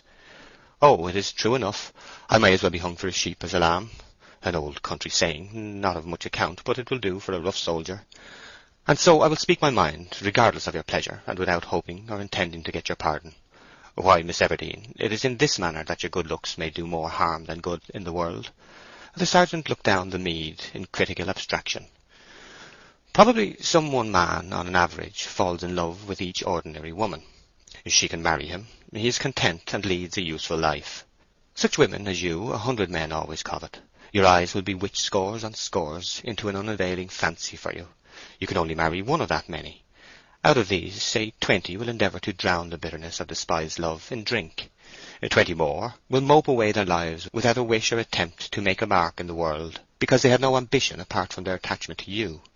20 more, the susceptible person, myself possibly among them, will be always draggling after you, getting where they may just see you, and doing desperate things. Men are such constant fools. The rest may try to get over their passions with more or less success, but all these men will be saddened. And not only these 99 men, but the 99 women they may have married are saddened with them. There's my tale. That's why I say that a woman so charming as yourself, Miss Everdene, is hardly a blessing to her race." The handsome sergeant's features were during this speech as rigid and stern as John Knox's in addressing his gay young queen. Seeing she made no reply, he said, "Do you read French?" "No. I began, but when I got to the verbs my father died," she said simply. "I do when I have an opportunity, which latterly has not been often. My mother was a Parisienne. There is a proverb they have, Qui aime bien, châtie bien. He chastens who loves well. Do you understand me?" "Ah," she replied, and there was even a little tremulousness in the usually cool girl's voice. "If you can only fight half as winningly as you can talk, you are able to make a pleasure of a bayonet wound." And then poor Bathsheba instantly perceived her slip in making this admission. In hastily trying to retrieve it, she went from bad to worse. "Don't, however, suppose that I derive any pleasure from what you tell me." "I know you do not. I know it perfectly," said Troy with much hearty conviction on the exterior of his face, and altering the expression to moodiness. "When a dozen men are ready to speak tenderly to you, and give you the admiration you deserve without adding the warning you need, it stands to reason that my poor rough and ready mixture of praise and blame cannot convey much pleasure. Fool as I may be, I am not so conceited as to suppose that." "I think you are conceited, nevertheless," said Bathsheba, looking askance at a reed she was fitfully pulling with one hand, having lately grown feverish under the soldier's system of procedure, not because the nature of his cajolery was entirely unperceived, but because its vigour was overwhelming. "I would not own it to anybody else, nor do I exactly to you. Still, there might have been some self-conceit in my foolish supposition the other night. I knew that what I said in admiration might be an opinion too often forced upon you to give any pleasure. But I certainly did think that the kindness of your nature might prevent you judging an uncontrolled tongue harshly, which you have done, and thinking badly of me and wounding me this morning, when I am working hard to save your hay." "Well, you need not think more of that. Perhaps you did not mean to be rude to me by speaking out your mind. Indeed, I believe you did not," said the shrewd woman, in painfully innocent earnest. "And I thank you for giving help here. But mind you don't speak to me again in that way, or in any other, unless I speak to you." "Oh, Miss Bathsheba, that is too hard." "No, it isn't. Why is it?" "You will never speak to me, for I shall not be here long. I am soon going back again to the miserable monotony of drill, and perhaps our regiment will be ordered out soon. And yet you take away the one little ewe-lamb of pleasure that I have in this dull life of mine. Well, perhaps generosity is not a woman's most marked characteristic." "When are you going from here?" she asked with some interest. "In a month." "But how can it give you pleasure to speak to me?" "Can you ask, Miss Everdene, knowing as you do what my offence is based on?" "If you do care so much for a silly trifle of that kind, then I don't mind doing it," she uncertainly and doubtingly answered. "But you can't really care for a word from me. You only say so. I think you only say so." "That's unjust, but I won't repeat the remark. I'm too gratified to get such a mark of your friendship at any price to cavil at the tone. I do, Miss Everdene, care for it. You may think a man foolish to want a mere word, just a good morning. Perhaps he is, I don't know. But you have never been a man looking upon a woman, and that woman yourself." "Well?" "Then you know nothing of what such an experience is like, and heaven forbid that you ever should." "Nonsense, flatterer. What is it like? I am interested in knowing." "Put shortly, it is not being able to think, hear, or look in any direction except one without wretchedness, nor there without torture." "Ah, Sergeant, it won't do. You are pretending," she said, shaking her head. "Your words are too dashing to be true." "I am not, upon the honour of a soldier." "But why is it so? Of course I ask from your pastime." "Because you are so distracting, and I am so distracted." "You look like it." "I am indeed." "Why, you only saw me the other night." "That makes no difference. The lightning works instantaneously. I loved you then, at once, as I do now." Bathsheba surveyed him curiously, from the feet upwards, and as high as she liked to venture her glance, which was not quite so high as his eyes. "You cannot, and you don't," she said demurely. "There is no such sudden feeling in people. I won't listen to you any longer. Hear me. I wish to know what o'clock it is. I am going. I have wasted too much time here already." The sergeant looked at his watch and told her. "What, haven't you a watch, miss?" he inquired. "I have not just at present. I am about to get a new one." "No, you shall be given one. Yes, you shall. A gift, Miss Everdene, a gift." And before she knew what the young man was intending, a heavy gold watch was in her hand. "It is an unusually good one for a man like me to possess," he quietly said. "That watch has a history. Press the spring and open the back." She did so. "What do you see?" "A crest and a motto." "A coronet with 5 points, and beneath, Credit amor rebus. Love yields to circumstance. It's the motto of the Earls of Severn. That watch belonged to the last lord. It was given to my mother's husband, a medical man, for his use till I came of age, when it was to be given to me. It was all the fortune that I ever inherited. That watch has regulated imperial interests in its time, the stately ceremonial, the courtly assignation, pompous travels, and lordly sleeps. Now it is yours." "But, Sergeant Troy, I cannot take this. I cannot!" she exclaimed with round-eyed wonder. "A gold watch? What are you doing? Don't be such a dissembler." The sergeant retreated to avoid receiving back his gift, which she held out persistently towards him. Bathsheba followed as he retired. "Keep it, do, Miss Everdene, keep it," said the erratic child of impulse. "The fact of your possessing it makes it worth 10 times as much to me. A more plebeian one will answer my purpose just as well, and the pleasure of knowing whose heart my old one beats against, well, I won't speak of that. It is in far worthier hands than ever it has been in before." "But indeed I can't have it," she said in a perfect simmer of distress. "Oh, how can you do such a thing? That is, if you really mean it. Give me your dead father's watch, and such a valuable one. You should not be so reckless, indeed, Sergeant Troy." "I loved my father. Good. But better, I love you more. That is how I can do it," said the sergeant, with an intonation of such exquisite fidelity to nature that it was evidently not all acted now. Her beauty, which, whilst it had been quiescent, he had praised in jest, had in its animated phases moved him to earnest, and though his seriousness was less than she imagined, it was probably more than he imagined himself. Bathsheba was brimming with agitated bewilderment, and she said in half-suspicious accents of feeling, "Can it be? Oh, how can it be that you care for me, and so suddenly? You have seen so little of me. I may not really be so nice-looking as I seem to you. Please, do take it. Oh, do. I cannot and will not have it. Believe me, your generosity is too great. I have never done you a single kindness, and why should you be so kind to me?" A factitious reply had been again upon his lips, but it was again suspended, and he looked at her with an arrested eye. The truth was, that as she now stood, excited, wild, and honest as the day, her alluring beauty bore out so fully the epithets he had bestowed upon it, that he was quite startled at his temerity in advancing them as false. He said mechanically, "Ah, why?" and continued to look at her. "And my work folks see me following you about the field, and are wondering. Oh, this is dreadful," she went on, unconscious of the transmutation she was effacing.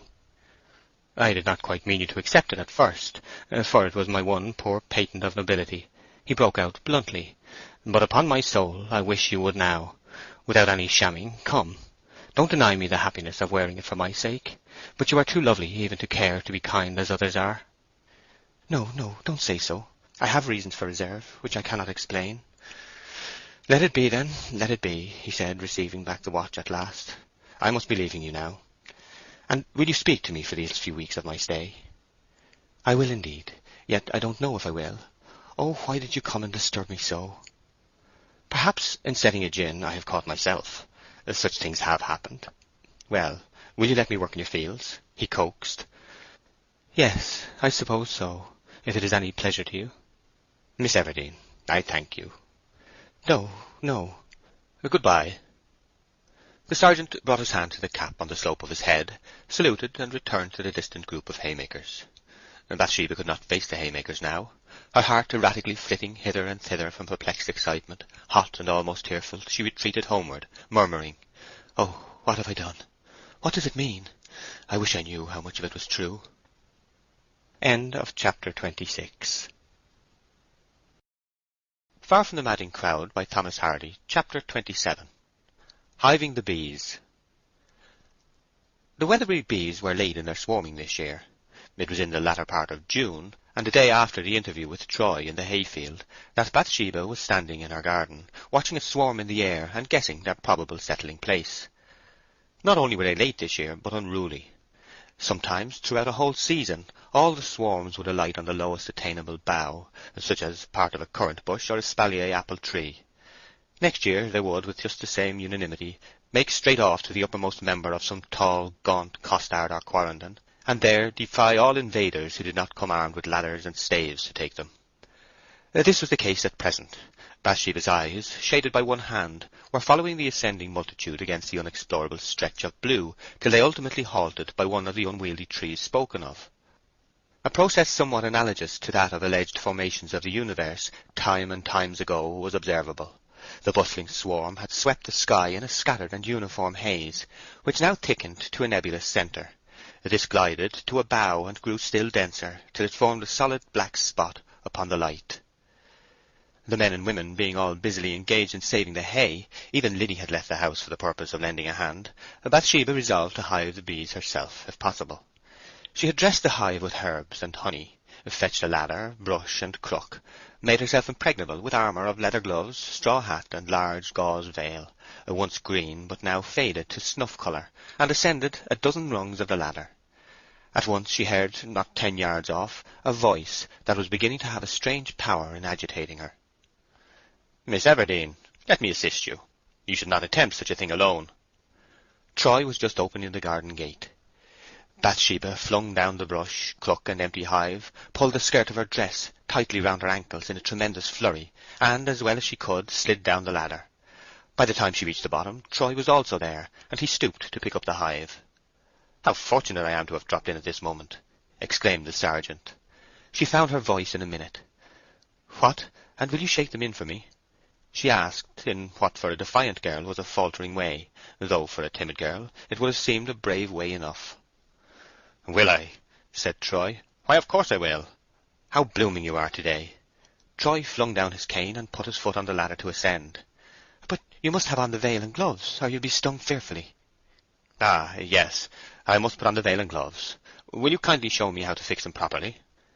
"And you must have the broad-brimmed hat, too, for your cap has no brim to keep the veil off, and they'll reach your face." "The broad-brimmed hat, too, by all means." So a whimsical fate ordered that her hat should be taken off, veil and all attached, and placed upon his head, Troy tossing his own into a gooseberry bush. Then the veil had to be tied at its lower edge, round his collar, and the gloves put on him. He looked such an extraordinary object in disguise that, flurried as she was, she could not avoid laughing outright. It was the removal of yet another stake from the palisade of cold manners which had kept him off. Bathsheba looked on from the ground whilst he was busy sweeping and shaking the bees from the tree, holding up the hive with the other hand for them to fall into. She made use of an unobserved minute whilst his attention was absorbed in the operation to arrange her plumes a little. He came down, holding the hive at arm's length, behind which trailed a cloud of bees. "Upon my life," said Troy through the veil, "holding up this hive makes one's arm ache worse than a week of sword exercise." When the manoeuvre was complete, he approached her. "Would you be good enough to untie me and let me out? I'm nearly stifled inside this silk cage." To hide her embarrassment during the unwonted process of untying the string about his neck, she said, "I have never seen that you spoke of." "What?" "The sword exercise." "Ah, would you like to?" said Troy. Bathsheba hesitated. She had heard wondrous reports from time to time by dwellers in Weatherbury, who had by chance sojourned a while in Casterbridge, near the barracks, of this strange and glorious performance, the sword exercise. Men and boys who had peeked through chinks or over walls into the barrack yard returned with accounts of it being the most flashing affair conceivable, accoutrements and weapons glistening like stars, here, there, around, yet all by rule and compass. So she said mildly what she felt strongly. "Yes, I should like to see it very much." "And so you shall. You shall see me go through it." "No. How?" "Let me consider." "Not with a walking stick. I don't care to see that. It must be a real sword." "Yes, I know. And I have no sword here. But I think I could get one by the evening. Now, will you do this?" Troy bent over her and murmured some suggestion in a low voice. "Oh, no, indeed," said Bathsheba, blushing. "Thank you very much, but I couldn't on any account." "Surely you might. Nobody would know." She shook her head, but with a weakened negation. "If I were to," she said, "I must bring Liddy too, might I not?" Troy looked far away. "I don't see why you want to bring her," he said coldly. An unconscious look of assent in Bathsheba's eyes betrayed that something more than his coldness had made her also feel that Liddy would be superfluous in the suggested scene. She had felt it, even whilst making the proposal. "Well, I won't bring Liddy, and I'll come, but only for a very short time," she added. "A very short time." "It will not take 5 minutes," said Troy. End of chapter 27. Far from the Madding Crowd by Thomas Hardy.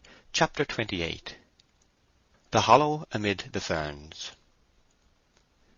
The hill opposite Bathsheba's dwelling extended, a mile off, into an uncultivated tract of land, dotted at this season with tall thickets of brake fern, plump and diaphanous from recent rapid growth, and radiant in hues of clear and untainted green. At 8 o'clock this midsummer evening, whilst the bristling ball of gold in the west still swept the tips of the ferns with its long luxuriant rays, a soft brushing by of garments might have been heard among them, and Bathsheba appeared in their midst, their soft feathery arms caressing her up to her shoulders. She paused, turned, and went back over the hill and half-way to her own door, when she cast a farewell glance upon the spot she had just left, having resolved not to remain near the place after all. She saw a dim spot of artificial red moving round the shoulder of the rise. It disappeared on the other side. She waited 1 minute, 2 minutes, thought of Troy's disappointment at her non-fulfilment of a promised engagement, till she again ran along the field, clambered over the bank, and followed the original direction. She was now literally trembling and panting at this, her temerity in such an errant undertaking. Her breath came and went quickly. Her eyes shone with an infrequent light. Yet go she must. She reached the verge of a pit in the middle of the ferns. Troy stood in the bottom, looking up towards her. "I heard you rustling through the fern before I saw you," he said, coming up and giving her his hand to help her down the slope. The pit was a saucer-shaped concave, naturally formed, with a top diameter of about 30 feet, and shallow enough to allow the sunshine to reach their heads. Standing in the centre, the sky overhead was met by a circular horizon of fern. This grew nearly to the bottom of the slope, and then abruptly ceased. The middle, within the belt of verdure, was floored with a thick flossy carpet of moss and grass intermingled, so yielding that the foot was half buried within it. "Now," said Troy, producing the sword, which, as he raised it into the sunlight, gleamed a sort of greeting, like a living thing. "First, we have 4 right and 4 left cuts, 4 right and 4 left thrusts. Infantry cuts and guards are more interesting than ours, to my mind, but they are not so swashing. They have 7 cuts and 3 thrusts. So much as a preliminary. Well, next, our cut 1 is as if you were sowing corn, so." Bathsheba saw a sort of rainbow, upside down in the air, and Troy's arm was still again. "Cut 2, as if you were hedging, so. 3, as if you were reaping, so. 4, as if you were threshing, in that way. Then the same on the left. The thrusts are these: 1, 2, 3, 4, right. 1, 2, 3, 4, left." He repeated them. "Have them again," he said. 1, 2... She hurriedly interrupted. "I'd rather not, though I don't mind your 2s and 4s, but your 1s and 3s are terrible." "Very well, I'll let you off the 1s and 3s. Next, cuts, points, and guards all together." Troy duly exhibited them. "Then there's pursuing practice in this way." He gave the movements as before. "There, those are the stereotyped forms. The infantry have 2 most diabolical upward cuts, which we are too humane to use. Like this: 3, 4. "Oh, how murderous and bloodthirsty!" "They are rather deathy. Now, I'll be more interesting and let you see some loose play, giving all the cuts and points, infantry and cavalry, quicker than lightning, and as promiscuously, with just enough rule to regulate instinct, and yet not to fetter it. You are my antagonist, with this difference from real warfare, that I shall miss you every time by 1 hair's breadth, or perhaps 2. Mind you don't flinch, whatever you do." "I'll be sure not to," she said invincibly. He pointed to about a yard in front of him. Bathsheba's adventurous spirit was beginning to find some grains of relish in these highly novel proceedings. She took up her position as directed, facing Troy. "Now, just to learn whether you have pluck enough to let me do what I wish, I'll give you a preliminary test." He flourished the sword by way of introduction number 2, and the next thing of which she was conscious was that the point and blade of the sword were darting with a gleam towards her left side, just above her hip, then of their reappearance on her right side, emerging as it were from between her ribs, having apparently passed through her body. The third item of consciousness was that of seeing the same sword, perfectly clean and free from blood, held vertically in Troy's hand, in the position technically called recover swords. All was as quick as electricity. "Oh!" she cried out in a fright, pressing her hand to her side. "Have you run me through?" "No, you have not. Whatever have you done?" "I had not touched you," said Troy quietly. "It was mere sleight of hand. The sword passed behind you. Now, you are not afraid, are you? Because if you are, I can't perform. I give my word that I will not only not hurt you, but not once touch you." "I don't think I am afraid. You are quite sure you will not hurt me?" "Quite sure." "Is the sword very sharp?" "Oh, no. Only stand still as a statue. Now." In an instant the atmosphere was transformed to Bathsheba's eyes. Beams of light caught from the low sun's rays, above, around, in front of her, well nigh shut out earth and heaven, all emitted in the marvellous evolution of Troy's reflecting blade, which seemed everywhere at once, and yet nowhere specially. These circling gleams were accompanied by a keen rush that was almost a whistling, also springing from all sides of her at once. In short, she was enclosed in a firmament of light, and of sharp hisses, resembling a sky full of meteors close at hand. Never since the broadsword became the national weapon had there been more dexterity shown in its management than by the hands of Sergeant Troy, and never had he been in such splendid temper for the performance as now in the evening sunshine among the ferns with Bathsheba. It may safely be asserted with respect to the closeness of his cuts that, had it been possible for the edge of the sword to leave in the air a permanent substance wherever it flew past, the space left untouched would have been almost a mould of Bathsheba's figure. Behind the luminous streams of this aurora militaris she could see the hue of Troy's sword-arm, spread in a scarlet haze over the space covered by its motions, like a twanged harp string, and behind all Troy himself, mostly facing her, sometimes to show the rear cuts half turned away, his eye nevertheless always keenly measuring her breadth and outline, and his lips tightly closed in sustained effort. Next his movements lapsed slower, and she could see them individually. The hissing of the sword had ceased, and he stopped entirely. "That outer loose lock of hair wants tidying," he said, before she had moved or spoken. "Wait, I'll do it for you." An arc of silver shone on her right side. The sword had descended. The lock dropped to the ground. "Bravely borne," said Troy. "You didn't flinch a shade's thickness. Wonderful in a woman." "It was because I didn't expect it. Oh, you have spoilt my hair." "Only once more." "No, no, I am afraid of you. Indeed I am," she cried. "I won't touch you at all, not even your hair. I'm only going to kill that caterpillar settling on you. Now, still." It appeared that a caterpillar had come from the fern and chosen the front of her bodice as a resting place. She saw the point glisten towards her bosom, and seemingly enter it. Bathsheba closed her eyes in the full persuasion that she was killed at last. However, feeling just as usual, she opened them again. "There it is, look," said the sergeant, holding his sword before her eyes. The caterpillar was spitted upon its point. "Why, it is magic," said Bathsheba, amazed. "No, no, dexterity. I merely gave point to your bosom where the caterpillar was, and instead of running you through, checked the extension 1/1000 of an inch short of your surface." "But how could you chop off a curl of my hair with a sword that has no edge?" "No edge. This sword will shave like a razor. Look here." He touched the palm of his hand with the blade, and then, lifting it, showed her a thin shaving of scarf skin dangling therefrom. "But you said before beginning that it was blunt and couldn't cut me." "That was to get you to stand still, and so make sure of your safety. The risk of injuring you through your moving was too great not to force me to tell you a fib to escape it." She shuddered. "I have been within an inch of my life, and didn't know it." "More precisely speaking, you have been within half an inch of being pared alive 295 times. "Oh, cruel, cruel 'tis of you." "You have been perfectly safe, nevertheless. My sword never errs." And Troy returned the weapon to the scabbard. Bathsheba, overcome by 100 tumultuous feelings resulting from the scene, abstractedly sat down on a tuft of heather. "I must leave you now," said Troy softly, "and I'll venture to take and keep this in remembrance of you." She saw him stoop to the grass, pick up the winding lock which he had severed from her manifold tresses, twist it round his fingers, unfasten a button in the breast of his coat, and carefully put it inside. She felt powerless to withstand or deny him. He was altogether too much for her, and Bathsheba seemed as one who, facing a reviving wind, finds it blow so strongly that it stops the breath. He drew near and said, "I must be leaving you." He drew nearer still. A minute later, and she saw his scarlet form disappear amid the ferny thicket, almost in a flash, like a brand swiftly waved. That minute's interval had brought the blood beating into her face, set her stinging as if aflame to the very hollows of her feet, and enlarged emotion to a compass which quite swamped thought. It had brought upon her a stroke resulting, as did that of Moses in Horeb, in a liquid stream, here a stream of tears.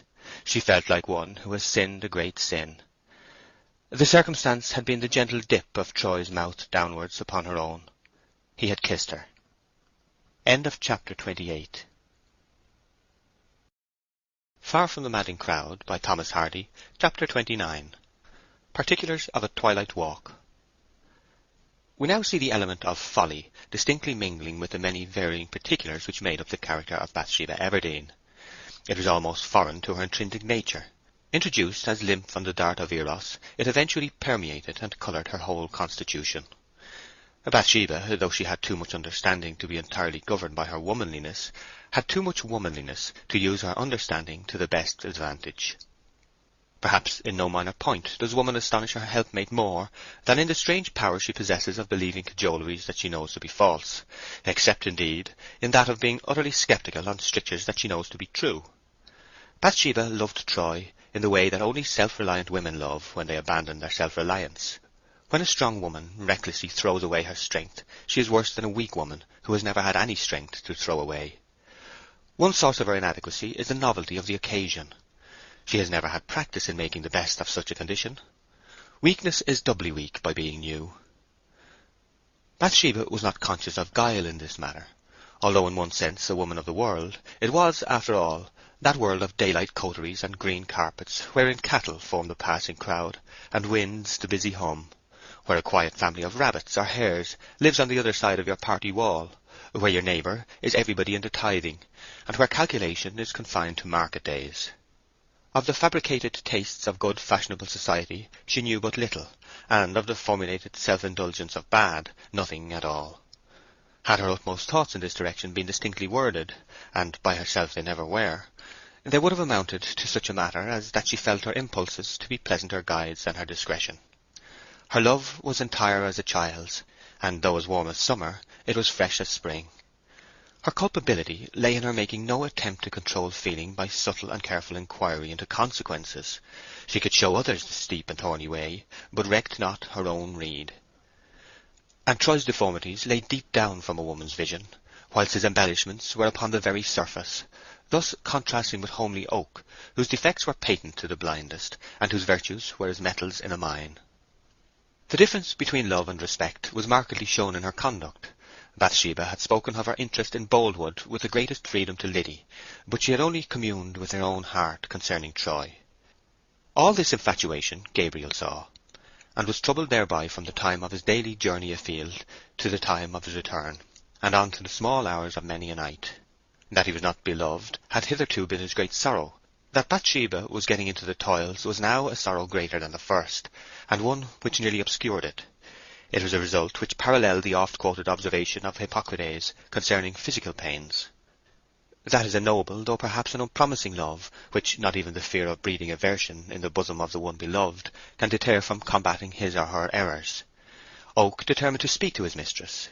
He would base his appeal on what he considered her unfair treatment of Farmer Boldwood, now absent from home. An opportunity occurred one evening when she had gone for a short walk by a path through the neighbouring cornfields. It was dusk when Oak, who had not been far afield that day, took the same path and met her returning, quite pensively as he thought.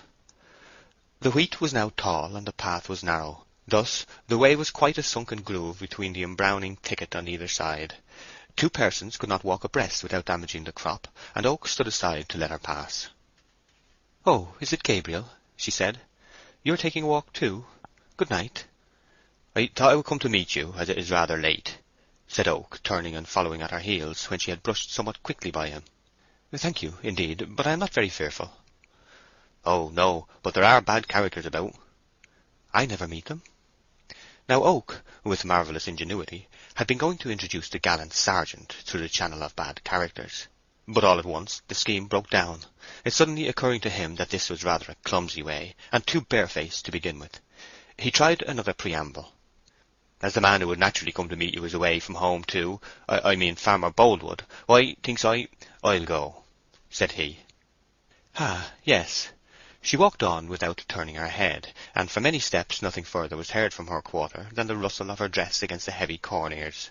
Then she resumed rather tartly, "I don't quite understand what you meant by saying that Mr. Boldwood would naturally come to meet me."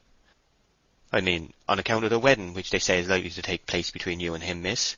Forgive my speaking plainly." "They say what is not true," she returned quickly. "No marriage is likely to take place between us." Gabriel now put forth his unobscured opinion, for the moment had come. "Well, Miss Everdene," he said, "putting aside what people say, I never in my life saw any courting, if his is not a courting of you." Bathsheba would probably have terminated the conversation there and then by flatly forbidding the subject, had not her conscious weakness of position allured her to falter and argue in endeavours to better it. "Since this subject has been mentioned," she said very emphatically, "I am glad of the opportunity of clearing up a mistake which is very common and very provoking. I didn't definitely promise Mr. Boldwood anything. I have never cared for him. I respect him, and he has urged me to marry him, but I have given him no distinct answer. As soon as he returns I shall do so, and the answer will be that I cannot think of marrying him." "People are full of mistakes, seemingly." "They are." "The other day they said you were trifling with him, and you almost proved that you were not. Lately they have said that you be not, and you straightway begin to show." "That I am, I suppose you mean?" "Well, I hope they speak the truth." "They do, but wrongly applied. I don't trifle with him, but then I have nothing to do with him." Oak was unfortunately led on to speak of Boldwood's rival in a wrong tone to her after all.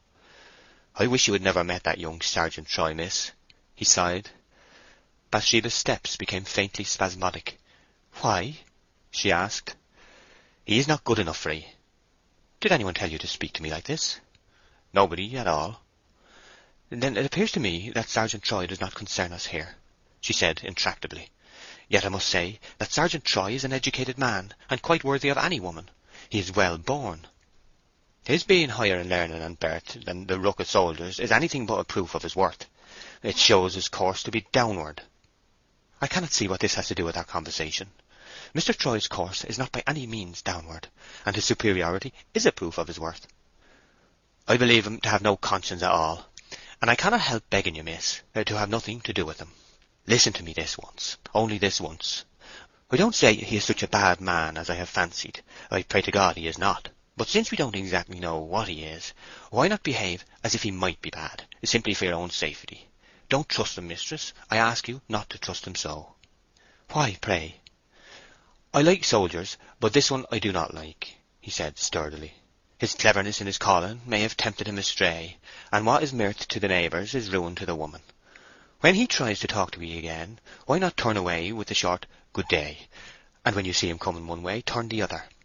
When he says anything laughable, fail to see the point, and don't smile, and speak of him before those who will report your talk as that fantastical man, or that Sergeant What's-his-name, that a man of family that has come to the dogs. Don't be unmannerly towards him, but harmlessly uncivil, and so get rid of the man. No Christmas robin detained by a window-pane ever pulsed as did Bathsheba now. I say again, that it doesn't become you to talk about him. Why he should be mentioned passes me quite, she exclaimed desperately. I know this, that he is a thoroughly conscientious man, and blunt, sometimes even to rudeness, but always speaking his mind about you plain to your face. Oh. He is as good as anybody in this parish. He is very particular, too, about going to church. Yes, he is. I'm afraid nobody ever saw him there. I never did, certainly. The reason of that is, she said eagerly, that he goes in privately by the old tower door, just when the service commences, and sits at the back of the gallery. He told me so. This supreme instance of Troy's goodness fell upon Gabriel's ears like the 13th stroke of a crazy clock. It was not only received with utter incredulity as regarded itself, but threw doubt on all the assurances that had preceded it. Oak was grieved to find how entirely she trusted him. He brimmed with deep feeling as he replied in a steady voice, the steadiness of which was spoilt by the palpableness of his great effort to keep it so. You know, mistress, that I love you, and shall love you always. I only mention this to bring to your mind that at any rate I would wish to do you no harm, and beyond that I put it aside. I have lost in the race for money and good things, and I am not such a fool as to pretend to eat now that I am poor, and you have got altogether above me. But Bathsheba, dear mistress, this I beg you to consider, that both to keep yourself well honoured among the workfolk, and in common generosity to an honourable man who loves you as well as I, you should be more discreet in your bearings towards this soldier. Don't, she exclaimed in a choking voice. Are ye not more to me than my own affairs, and even life? He went on. Come, listen to me. I am 6 years older than you, and Mr. Boldwood is 10 years older than I. And consider, I do beg of you to consider before it is too late, how safe you would be in his hands. Oak's allusion to his own love for her lessened, to some extent, her anger at his interference, but she could not really forgive him for letting his wish to marry her be eclipsed by his wish to do her good, any more than for his slighting treatment of Troy. I wish you to go elsewhere, she commanded, a paleness of face invisible to the eye being suggested by the trembling words. Do not remain on this farm any longer. I don't want you. I beg you to go. That's nonsense, said Oak calmly. This is the second time you've pretended to dismiss me, and what's the use of it? Pretended? You shall go, sir. Your lecturing I will not hear. I am mistress here. Go, indeed. What folly will you say next? Treating me like Dick, Tom, and Harry, when you know that a short time ago my position was as good as yours. Upon my life, Bathsheba, it is too barefaced. You know, too, that I can't go without putting things in such a strait as you wouldn't get out of I can't tell when. Unless, indeed, you'll promise to have an understanding man as bailiff or manager or something. I'll go at once if you promise that. I shall have no bailiff. I shall continue to be my own manager, she said decisively. Very well, then. You shall be thankful to me for biding. How would the farm go on with nobody to mind it but a woman? But mind this, I don't wish you to feel you owe me anything. Not I. What I do, I do. Sometimes I say I shall be as glad as a bird to leave the place, for don't suppose I am content to be a nobody. I was made for better things. However, I don't like to see your concerns going to ruin, as they must if you keep in this mind. I hate taking my own measure so plain, but upon my life, your provoking ways make a man say what he wouldn't dream of at other times. I own to be rather interfering, but you know well enough how it is, and who she is that I like too well, and feel too much like a fool about to be civil to her. It is more than probable that she privately and unconsciously respected him a little for this grim fidelity, which had been shown in his tone even more than in his words. At any rate, she murmured something to the effect that he might stay if he wished. She said more distinctly, "Will you leave me alone now? I don't order it as a mistress. I ask it as a woman, and I expect you not to be so uncourteous as to refuse." "Certainly I will, Miss Everdene," said Gabriel gently. He wondered that the request should have come at this moment, for the strife was over, and they were on a most desolate hill, far from every human habitation, and the hour was getting late. He stood still and allowed her to get far ahead of him, till he could only see her form upon the sky. A distressing explanation of this anxiety to be rid of him at that point now ensued. A figure apparently rose from the earth beside her. The shape beyond all doubt was Troy's. Oak would not be even a possible listener, and at once turned back till a good 200 yards were between the lovers and himself. Gabriel went home by way of the churchyard. In passing the tower he thought of what she had said about the sergeant's virtuous habit of entering the church unperceived at the beginning of service. Believing that the little gallery door alluded to was quite disused, he ascended to the external flight of steps at the top of which it stood, and examined it. The pale lustre yet hanging in the northwestern heaven was sufficient to show that a sprig of ivy had grown from the wall, across the door to a length of more than a foot, delicately tying the panel to the stone jamb. It was a decisive proof that the door had not been opened at least since Troy came back to Weatherbury. End of chapter 29. Far from the Madding Crowd by Thomas Hardy, chapter 30. Hot cheeks and tearful eyes. Half an hour later Bathsheba entered her own house. There burnt upon her face when she met the light of the candles the flush and excitement which were little less than chronic with her now. The farewell words of Troy, who had accompanied her to the very door, still lingered in her ears. He had bidden her adieu for 2 days, which were, so he stated, to be spent at Bath in visiting some friends. He had also kissed her a second time. It is only fair to Bathsheba to explain here a little fact which did not come to light till a long time afterwards, that Troy's presentation of himself so aptly at the roadside this evening was not by any distinctly preconcerted arrangement. He had hinted, she had forbidden, and it was only on the chance of his still coming that she had dismissed Oak, fearing a meeting between them just then. She now sank down into a chair, wild and perturbed by all these new and fevering sequences. Then she jumped up with a manner of decision, and fetched her desk from a side table. In 3 minutes, without pause or modification, she had written a letter to Boldwood, at his address beyond Casterbridge, saying mildly but firmly that she had well considered the whole subject he had brought before her, and kindly given her time to decide upon, that her final decision was that she could not marry him. She had expressed to Oak an intention to wait till Boldwood came home before communicating to him her conclusive reply, but Bathsheba found that she could not wait.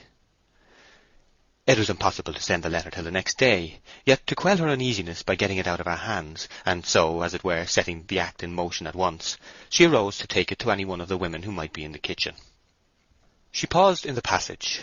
A dialogue was going on in the kitchen, and Bathsheba and Troy were the subject of it. "If he marry her, she'll give up farming. 'Twill be a gallant life, but may bring some trouble between the mirth, so say I. Well, I wish I had half such a husband." Bathsheba had too much sense to mind seriously what her servitors said about her, but too much womanly redundance of speech to leave alone what was said till it had died the natural death of unminded things. She burst in upon them. "Who are you speaking of?" she asked. There was a pause before anybody replied. At last Liddy said frankly, "What was passing was a bit of a word about yourself, miss." "I thought so. Mary Ann and Liddy and Temperance. Now I forbid you to suppose such things. You know I don't care the least for Mr. Troy, not I. Everybody knows how much I hate him. Yes," repeated the forward young person, "hate him." "We know you do, miss," said Liddy, "and so do we all." "I hate him too," said Mary Ann. "Mary Ann! Oh, you perjured woman!" "How can you speak that wicked story?" said Bathsheba excitedly. "You admired him from your heart only this morning in the very world. You did. Yes, Mary Ann, you know it." "Yes, miss, but so did you. He's a wild scamp now, and you are right to hate him." "He is not a wild scamp. How dare you to my face? I have no right to hate him, nor you, nor anybody. But I am a silly woman. What is it to me, what he is? You know it is nothing. I don't care for him. I don't mean to defend his good name, not I. Mind this, if any of you say a word against him, you'll be dismissed instantly." She flung down the letter and surged back into the parlour with a big heart and tearful eyes, Liddy following her. "Oh, miss," said mild Liddy, looking pitifully into Bathsheba's face, "I am sorry we mistook you. I did think you cared for him, but I see you don't now." "Shut the door, Liddy." Liddy closed the door and went on. "People always say such foolery, miss. I'll make answer henceforth. Of course a lady like Miss Everdene can't love him. I'll say it out in plain black and white." Bathsheba burst out. "Oh, Liddy, are you such a simpleton? Can't you read riddles? Can't you see? Are you a woman yourself?" Liddy's clear eyes rounded with wonderment. "Yes, you must be a blind thing, Liddy," she said in reckless abandonment and grief. "Oh, I love him to very distraction and misery and agony. Don't be frightened at me, though perhaps I am enough to frighten any innocent woman. Come closer, closer." She put her arms around Liddy's neck. "I must let it out to somebody. It is wearing me away. Don't you yet know enough of me to see through that miserable denial of mine? Oh, God, what a lie it was! Heaven and my love forgive me. And don't you know that a woman who loves at all thinks nothing of perjury when it is balanced against her love? There, go out of the room. I want to be quite alone." Liddy went towards the door. "Liddy, come here. Solemnly swear to me that he's not a fast man, that it is all lies they say about him." "But, miss, how can I say he is not if—" "You graceless girl! How can you have the cruel heart to repeat what they say? Unfeeling thing that you are! But I'll see if you or anybody else in the village, or town either, dare do such a thing." She started off, pacing from the fireplace to door and back again. "No, miss, I don't. I know it's not true," said Liddy, frightened at Bathsheba's unwonted vehemence. "I suppose you only agree with me like that to please me. But, Liddy, he cannot be bad, as is said. Do you hear?" "Yes, miss, yes." "And you don't believe he is?" "I don't know what to say, miss," said Liddy, beginning to cry. "If I say no, you don't believe me. If I say yes, you rage at me." "Say you don't believe it. Say you don't." "I don't believe him to be so bad as they make out." "He is not bad at all. My poor life and heart, how weak I am," she moaned in a relaxed, desultory way, heedless of Liddy's presence. "Oh, how I wish I had never seen him. Loving is misery for women always. I shall never forgive God for making me a woman, and dearly I am beginning to pay for the honour of owning a pretty face." She freshened and turned to Liddy suddenly. "Mind this, Liddy Smallbury. If you repeat anywhere a single word of what I have said to you inside these closed doors, I'll never trust you, or love you, or have you with me a moment longer. Not a moment." "I don't want to repeat anything," said Liddy with womanly dignity of a diminutive order. "But I don't wish to stay with you. And if you please, I'll go at the end of the harvest, or this week, or today. I don't see that I deserve to be put upon and stormed at for nothing," concluded the small woman, bigly. "No, no, Liddy, you must stay," said Bathsheba, dropping from haughtiness to entreaty with capricious inconsequence. "You must not notice my being in a taking just now. You are not as a servant. You are a companion to me. Dear, dear, I don't know what I am doing since this miserable ache of my heart has weighted and worn upon me so. What shall I come to? I suppose I shall get further and further into troubles. I wonder sometimes if I am doomed to die in the union. I'm friendless enough, God knows." "I won't notice anything, nor will I leave you," sobbed Liddy impulsively, putting her lips to Bathsheba's and kissing her. Then Bathsheba kissed Liddy, and all was smooth again. "I don't often cry, do I, Liddy? But you have made tears come into my eyes," she said, a smile shining through the moisture. "Try to think him a good man, won't you, dear Liddy?" "I will, miss, indeed. He is a sort of steady man in a wild way, you know. That's better than to be, as some are, wild in a steady way. I'm afraid that's how I am. And promise me to keep my secret, do, Liddy, and do not let him know that I have been crying about him, because it will be dreadful for me, and no good to him, poor thing." "That's head himself sharing it from me, mistress, if I've a mind to keep anything, and I'll always be your friend," replied Liddy emphatically, at the same time bringing a few more tears into her own eyes, not from any particular necessity, but from an artistic sense of making herself in keeping with the remainder of the picture, which seems to influence women at such times. "I think God likes us to be good friends, don't you?" "Indeed I do."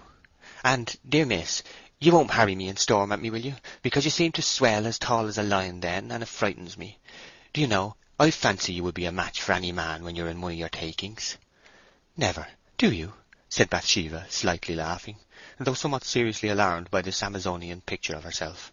"I hope I am not a bold sort of maid, mannish," she continued with some anxiety. "Oh, no, not mannish, but so almighty womanish that 'tis getting on that way sometimes. Ah, miss," she said, after having drawn her breath very sadly in, and sent it very sadly out. "I wish I had half your failing in that way. 'Tis a great protection to a poor maid in these illegitimate days." End of chapter 30.